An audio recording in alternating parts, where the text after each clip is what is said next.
Hello friends, welcome back.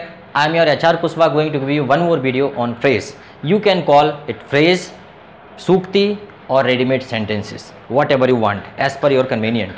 देखिए, जिस प्रकार कहीं का भी पानी पानी होता है, वैसे ही कहीं का भी कुछ भी पढ़ लो, इंग्लिश इंग्लिश होती है। ठीक है, वही इंग्लिश की मैं बात कर रहा हूँ। चाहे आप इंग्लिश कहीं से भी पढ़ो, उद्देश्य एक ही है, सीखना ही है। आपका वोकैबुलरी शब्द भंडार बढ़ेगा। ठीक है, जिस प्रकार आपने देखा होगा कि हम किसी से भी बोल देते हैं कि आप होते कौन हो, तो हम क्या बोलेंगे उसके लिए। अब कहाँ ग्रामर ढूंढते फिरोगे, तो वहाँ पे आपको फ्रेज की आवश्यकता पड़ेगी। Who the hell are you, आप होते कौन हैं, who the hell are you.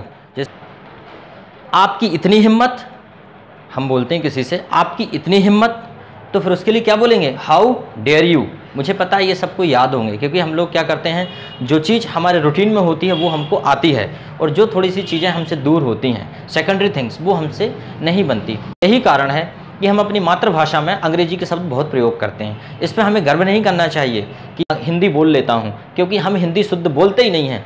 आप एक छोटा सा सेंटेंस मैं आपको बोल के दिखा रहा हूँ। जब हम बोलते हैं कि मैं हॉस्पिटल जा रहा था, मैंने देखा रोड पर एक लड़का बाइक से आ रहा था, थोड़ी देर में उसकी बाइक स्लिप हो गई और उसका जो है पैर फ्रैक्चर हो गया। उसके बाद वो हॉस्पिटल गया, डॉक्टर ने कहा एक्सरे कराओ। उसके बाद वो मेडिकल गया, उसने वहाँ से एक मेडिसिन ली और उसके बाद जो है उसने टैबलेट खाई, और उसके बाद डॉक्टर ने कहा कि कुछ दिन रेस्ट करो।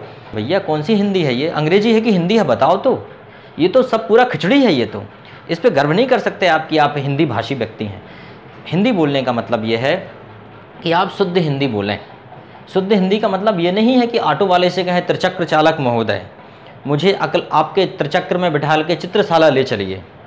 और फिर आप ये कहें कि आपके जब अगर ऑटो का एक्सीडेंट हो गया तो आप ये कहें आपके त्रिचक्र का अगला चक्र वक्र हो गया है, कृपया, और उसमें से वायु भी निकल गई है, कृपया वायु ठूस केंद्र से उसमें वायु ठूस लीजिए। तो मेरा कहने का मतलब ये नहीं है, हमें इतना अंदर नहीं जाना, पर यह है हम जान तो पाएँ कि कलेक्टर को हिंदी में क्या बोलते हैं, फ्रिज को हिंदी में क्या बोलते हैं। अगर कोई पूछ ले तो हमें पता तो होना चाहिए कि मान लीजिए इंजीनियर को हिंदी में क्या बोलते हैं, ठीक है ना, एरोप्लेन को हिंदी में क्या बोलते हैं। ये नहीं कि सीधा सीधा हमें अंग्रेजी की सुबह से शाम तक हम सब अंग्रेजी में बोल रहे हैं, कप बोल रहे हैं, ग्लास बोल रहे हैं, ठीक है ना, उसके बाद टूथपेस्ट बोल रहा है, ब्रश बोल रहा है, ठीक है ना, जूते बोल रहा है, शूज़ बोल रहे हैं हम लोग, ठीक है, शर्ट बोल रहा है, पैंट बोल रहे हैं, ठीक है, बाकी सारी चीज़ें हम अंग्रेजी में बोल रहे हैं। उसका हिंदी भी तो आना चाहिए हमको। तो अंग्रेजी सीखने का ये मतलब बिल्कुल नहीं है कि आप अंग्रेजी सीखेंगे, बल्कि अंग्रेजी सीखने का मतलब ये भी है, अंग्रेजी जब आप सीखेंगे तो आपका एक और डाउट क्लियर हो जाएगा कि हिंदी और अंग्रेजी अलग अलग हैं, जिनको आप एक ही मानते हो और कहीं का कहीं शब्द लगा देते हो। अगर मैं आपसे ये कहूँ आई एम गोइंग टू बाजार, आपको कैसा लगेगा।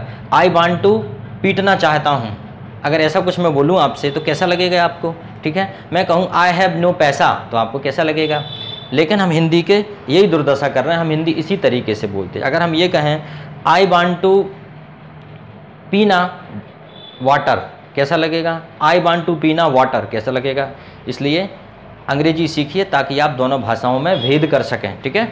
हमारा अगला वर्ड है मैं यूं गया यूं आया, आई विल बैक इन अ जिफी। मैं यूं गया यूं आया, आई विल बैक इन अ जिफी। हम किसी से बोलते हैं ना, मैं यूं गया यूं आया, आई विल बैक इन अ जिफी, एक वर्ड में बोली। दूसरा, ठीक है, अब ये सीखेंगे कैसे, धीरे धीरे बोलोगे तो सीखोगे, धीरे धीरे पढ़ोगे तो सीखोगे, रोज सुनोगे तो जुबान पे आ ही जाएगा धीरे धीरे, ठीक है। अगला है दुविधा में होना।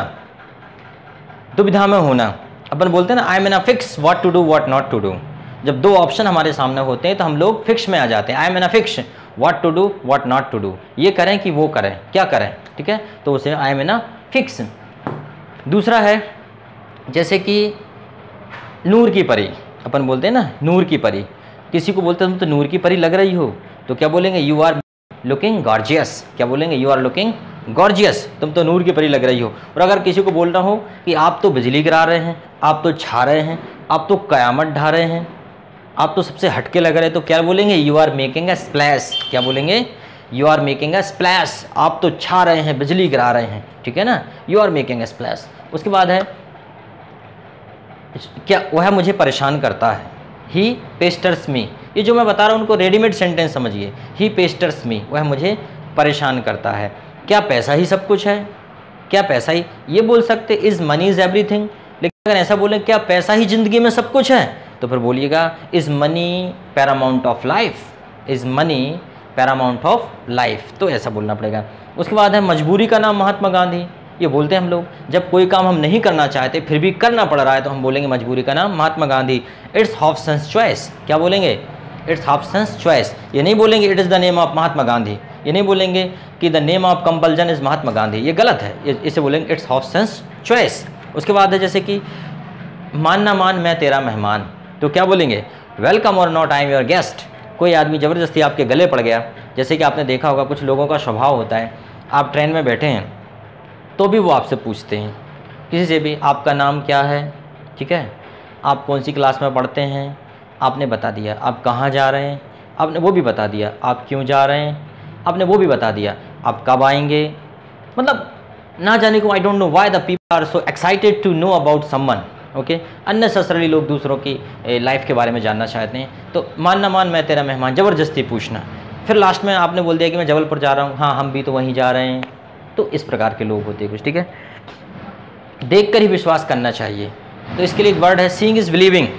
सीइंग इज बिलीविंग, देख कर ही विश्वास करना चाहिए। इसका अपोजिट ये हो सकता है कि सुनी सुनाई बात पर विश्वास नहीं करना चाहिए, तो हम इसके लिए बोल सकते हैं सुनी सुनाई बात पर विश्वास नहीं करना चाहिए। इसके लिए हम बोल सकते हैं डोंट बिलीव इन हर्षे। देखो, रंग में भंग डालना, रंग में भंग, इसके लिए बोलेंगे spoil the pleasure, spoil the pleasure. मान लीजिए आपके पापा ने कहा कि आज हम कहीं बाहर जा रहे हैं, आपने अपने दोस्तों को इनवाइट कर लिया कि आओ अपन पार्टी करेंगे, और पता चला कि पापा की ट्रेन लेट हो गई, किसी कारण बस वापस आ गए, तो क्या बोलेंगे आप? रंग में भंग, ठीक है। आप बढ़िया तैयार होकर किसी शादी में गए और आपने सोचा कि खूब मज़े मौज करेंगे, और पता चला कि आपकी शर्ट के ऊपर रायता गिर गया या शर्ट के ऊपर कुछ गिर गया, चाशनी गिर गई, तो आप क्या बोलेंगे? अरे यार रंग में भंग हो गया, ये तो स्पॉइल प्लेजर, ठीक है। उसके बाद है टपक पड़ना, इसे बोलेंगे स्प्रिंग फ्रॉम। हम बोलते हैं टपक पड़ना मतलब spring from. Where did you spring from, तुम कहाँ से टपक पड़े? Where did you spring from. उसके बाद जैसे हम किसी को बोलें कभी आइए, कभी आइए, जैसे आपने मुझको कहा कि कभी आइए सर, मेरे घर आइए कभी, तो आप क्या बोलेंगे? कैसे बोलेंगे आप? तो आपको बोलना पड़ेगा drop in some time at my home, drop in some time at my home. और अलग भाषा में बोलना चाहते हो और थोड़ा सा, drop in some time in my humble abode. Humble abode मतलब होता है गरीब खाना, ठीक है। इस प्रकार से बोलिए। धीरज का फल मीठा होता है, धीरज का फल मीठा होता है, तो हम क्या बोलेंगे? Patience always pays, patience always pays. एक और वर्ड है बिन पेंदी का लोटा। कुछ लोग ऐसे होते हैं, कहते कुछ करते कुछ हैं, उसे बोलेंगे हम रोलिंग स्टोन। क्या बोलेंगे फ्रेंड्स? Rolling stone. इसी प्रकार आप वीडियो देखते रहिएगा। अगर आपको वीडियो अच्छे लगते हैं, share, subscribe and like, and wait for the next one.